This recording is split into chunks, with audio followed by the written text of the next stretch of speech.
से नजर आएगा।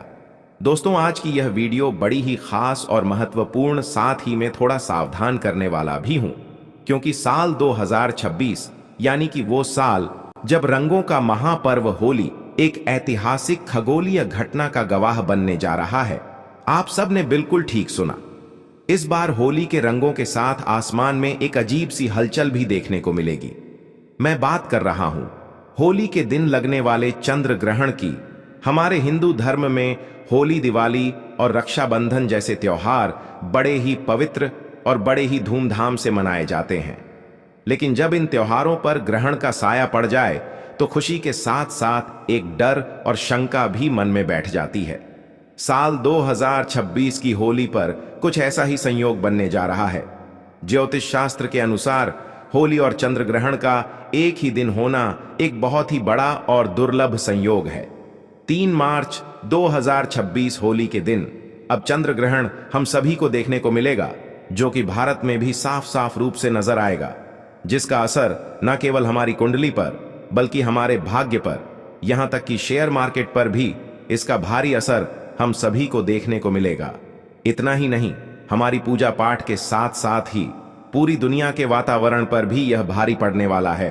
तो आज की इस वीडियो में मैं आप सभी की इसी दुविधा को दूर करने जा रहा हूं, जो कि इस वक्त आप सभी के मन में हलचल मचाए हुए हैं, जैसे कि होलिका दहन का सही समय क्या होगा, 2 मार्च को होली मनाएं या फिर 3 मार्च को रंगों वाली होली किस दिन खेली जाएगी और बरसाने में होली कब मनेगी, चंद्र ग्रहण भारत में किस समय पर दिखाई देगा और सूतक काल कब शुरू होगा और कब समाप्त होगा, इस दौरान क्या क्या सावधानियां बरतने की आवश्यकता है और हमारी कुंडली पर इसका कैसे असर पड़ेगा, और सबसे जरूरी बात, ग्रहण खत्म होने के बाद और होलिका दहन से पहले आपको कौन से काम जरूर करने चाहिए ताकि आपके परिवार पर कोई भी आंच ना आए। तो निवेदन है आपसे, आप सभी अपना सभी कार्य 15 मिनट के लिए साइड में रखकर इस वीडियो को पूरा अंत तक देख लीजिए, क्योंकि आज आपको होली 2026 का पूरा पंचांग, ज्योतिष का हाल और इस चंद्र ग्रहण का हमारी किस राशि पर क्या प्रभाव पड़ेगा,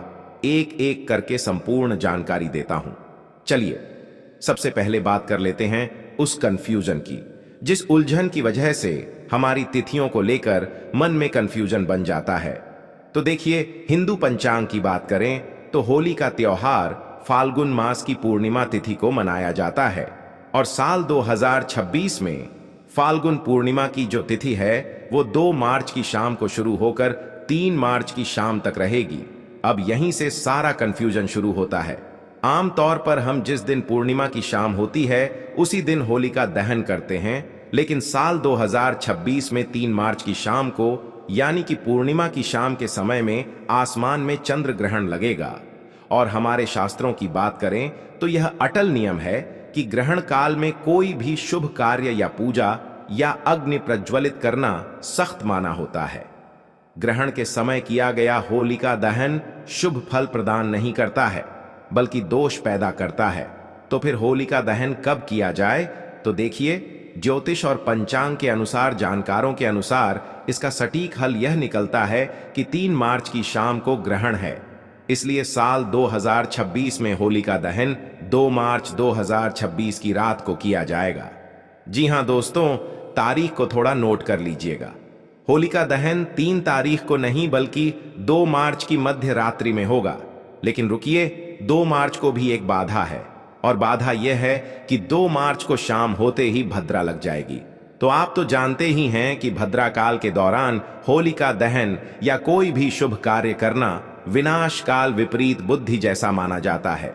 भद्रा में किया गया होलिका दहन परिवार, समाज और देश के लिए अशुभ होता है, इसलिए हमें भद्रा के खत्म होने का इंतजार करना पड़ेगा। तो साल 2026 में होलिका दहन का सबसे शुद्ध और सबसे शुभ मुहूर्त जो कि निकलकर सामने आ रहा है, वो है 2 मार्च को देर रात यानी कि 3 मार्च की शुरुआत होने वाली, जब होगी रात के समय में 12:50 से लेकर रात को 2:02 तक रहेगा। यह वह समय है जब भद्रा की पुंज होगी या भद्रा समाप्त हो चुकी होगी। यह लगभग 1 घंटा 12 मिनट का समय हमें मिल रहा है और आप इस समय में पूरी श्रद्धा और विधि विधान से होलिका दहन कर सकते हैं। इस समय अग्नि प्रज्वलित करना आपके घर से नकारात्मकता को जलाकर राख कर देता है। दोस्तों, वीडियो में आगे मैं आप सभी को बताऊंगी कि इस बार रंगों वाली होली किस दिन खेली जाएगी, बरसाना में होली कब है, सूतक काल का सही समय क्या है और ग्रहण के दौरान गर्भवती महिलाओं को क्या सावधानी रखनी है। यह जानकारी बड़ी ही सूक्ष्म और महत्वपूर्ण है, लेकिन उससे पहले एक काम आप सभी को करना है। कमेंट सेक्शन में आप अपना नाम, स्थान और डेट ऑफ बर्थ लिख भेजिए, ताकि इस चंद्र ग्रहण के समय आपकी डेट ऑफ बर्थ के अनुसार राशि के अनुकूल क्या उपाय बनता पड़ेगा वह मैं आपको रिप्लाई के माध्यम से ही बता दूंगी। साथ ही साथ ओम सोमाय नमः भी जरूर ही लिखिएगा, ताकि इस चंद्र ग्रहण का कोई गलत प्रभाव आप पर ना पड़ पाए। साथ ही अगर मेरे चैनल पर मेरी आवाज को आप पहली बार सुन रहे हैं तो चैनल द वास्तु शास्त्र को सब्सक्राइब करके पास वाले बेल आइकन को प्रेस करके रखिएगा और वीडियो को भी लाइक कर दीजिएगा, क्योंकि इस चैनल पर तीज त्योहारों से जुड़ी हुई संपूर्ण पूजा विधि, शुभ मुहूर्त और निजी जीवन से जुड़ी समस्याओं के समाधान के साथ साथ जड़ी बूटियों से जुड़ी संपूर्ण वीडियोस लेकर मैं हर रोज आपके सामने आता हूं। चलिए अब बात कर लेते हैं उस खगोलीय घटना की जिससे हर कोई डरा हुआ है। चंद्र ग्रहण साल 2026 का वो पहला चंद्र ग्रहण है जो कि 3 मार्च 2026 मंगलवार के दिन लगने जा रहा है, और इसके ठीक 15 दिन के पहले ही 17 फरवरी को सूर्य ग्रहण भी लगा था। यह कोई मामूली ग्रहण नहीं होता है।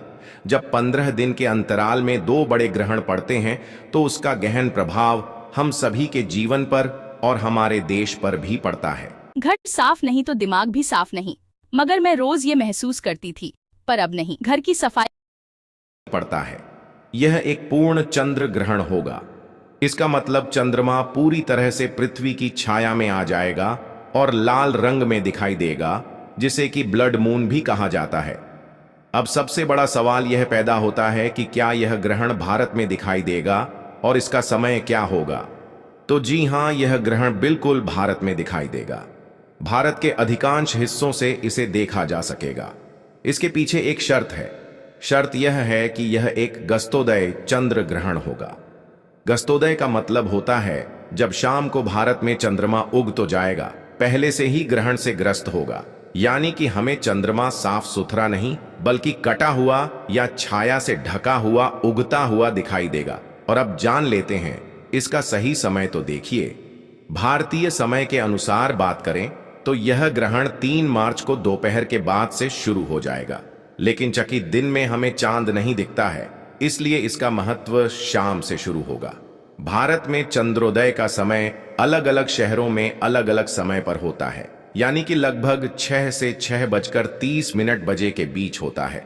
जैसे ही शाम को लगभग 6:20 के आसपास पूरब दिशा में चांद निकलेगा, ग्रहण शुरू हो चुका होगा। यह ग्रहण शाम 6:47 पर समाप्त हो जाएगा, यानी कि इसका मोक्ष काल शाम 7 बजे से पहले ही हो जाएगा। भले ही यह ग्रहण भारत में शाम को केवल 20 से 25 मिनट के लिए ही दिखे, लेकिन शास्त्रों के अनुसार अगर ग्रहण आपके शहर में दिख रहा है तो इसका सूतक काल भी पूरी तरह से मान्य होगा। अब आते हैं सूतक काल के सही समय और सही जानकारी पर, तो बड़े ही ध्यान से सुनिएगा। देखिए, जब भी चंद्र ग्रहण लगता है तो सूतक काल पूरे 9 घंटे पहले से ही प्रारंभ हो जाता है, और जब सूर्य ग्रहण लगता है तो सूतक काल 12 घंटे पहले से प्रारंभ होता है। तो चंद्र ग्रहण 9 घंटे पहले प्रारंभ होगा। तो ग्रहण का जो स्पर्श काल है वो भारतीय समय के अनुसार बात करें तो दिन में ही हो जाएगा।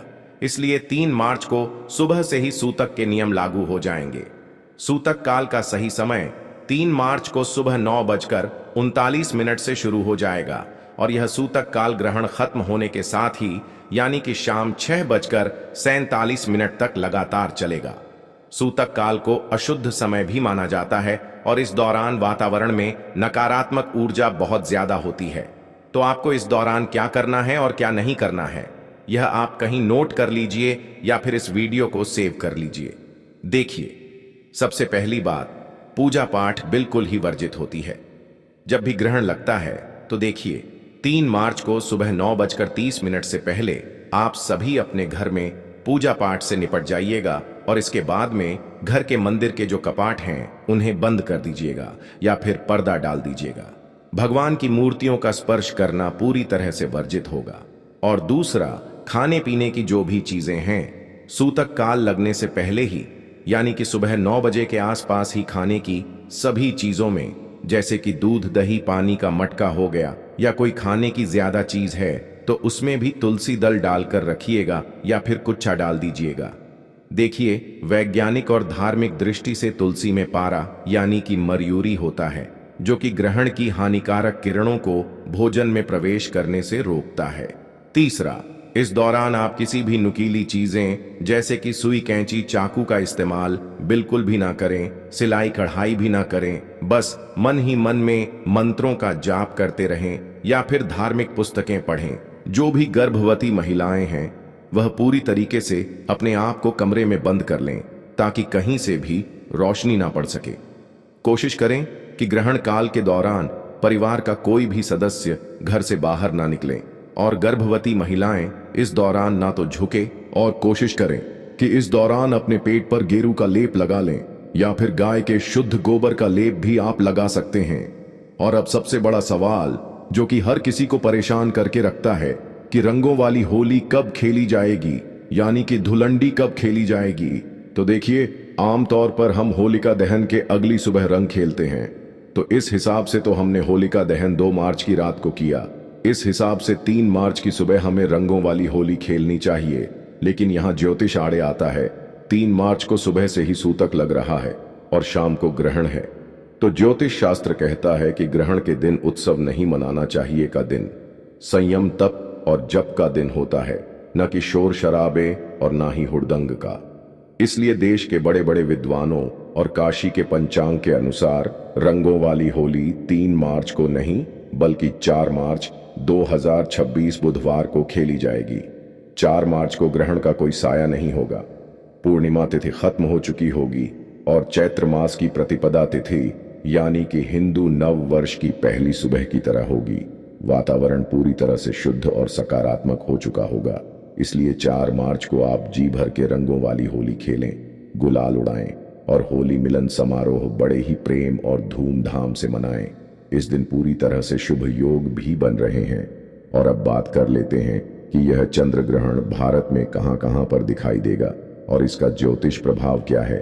तो देखिए, यह चंद्र ग्रहण मुख्य रूप से एशिया, ऑस्ट्रेलिया, अमेरिका और प्रशांत महासागर के क्षेत्रों में दिखाई देगा। ज्योतिष की दृष्टि से यह ग्रहण सिंह राशि और पूर्वा फाल्गुनी नक्षत्र में लग रहा है। इसका मतलब यह है कि जिन लोगों की राशि सिंह है उन्हें इस दिन थोड़ा ज्यादा संभल कर रहने की आवश्यकता है। आपको मानसिक तनाव, बेचैनी या छोटी मोटी चोट लग सकती है, तो थोड़ा सा ध्यान और सतर्क रहिएगा। सिंह राशि के अलावा कुंभ और वृश्चिक राशि वालों को भी थोड़ी सावधानी ज्यादा बरतने की आवश्यकता है, लेकिन घबराइए नहीं। उपाय बड़ा ही सरल है। ग्रहण के दौरान आप अपने गुरु मंत्र का जाप करते हुए रहें या फिर ओम नमः शिवाय महामृत्युंजय या फिर ओम नमो भगवते वासुदेवाय नमो नमः मंत्र का जाप भी कर सकते हैं।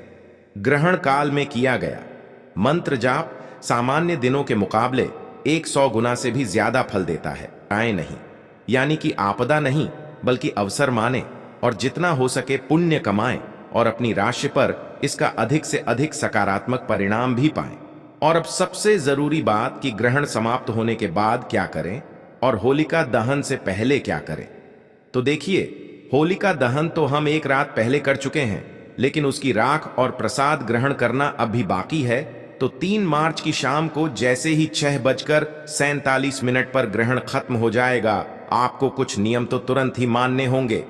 जैसे कि जैसे ही ग्रहण समाप्त हो तुरंत स्नान करें, घर का शुद्धिकरण गंगा जल से करें, नमक का पोंछा लगाएं, नहाने वाले जल में भी गंगा जल जरूर ही डालें और जो भी कपड़े पहने हुए हैं उन्हें दोबारा ना पहने, उन्हें अच्छे से धोकर सुखा लें। घर के मंदिर से लेकर मुख्य द्वार तक हर जगह का शुद्धिकरण करें। चंद्र ग्रहण के बाद किया गया दान सीधे हमारी कुंडली से चंद्र दोष को शांत करता है, क्योंकि यह होली का समय है। आप किसी गरीब व्यक्ति को, सफाई कर्मचारी को या ब्राह्मण को जितना हो सके सफेद वस्तुओं का दान करें, जैसे कि चावल हो गया, चीनी, दूध, सफेद मिठाइयां हो गई, चांदी का टुकड़ा या फिर सफेद कपड़ा भी आप दान कर सकते हैं। यह दान आपके घर में सुख शांति लेकर आएगा। और अब जान लेते हैं कि इसका किस राशि पर क्या प्रभाव पड़ेगा। तो देखिए, सबसे पहले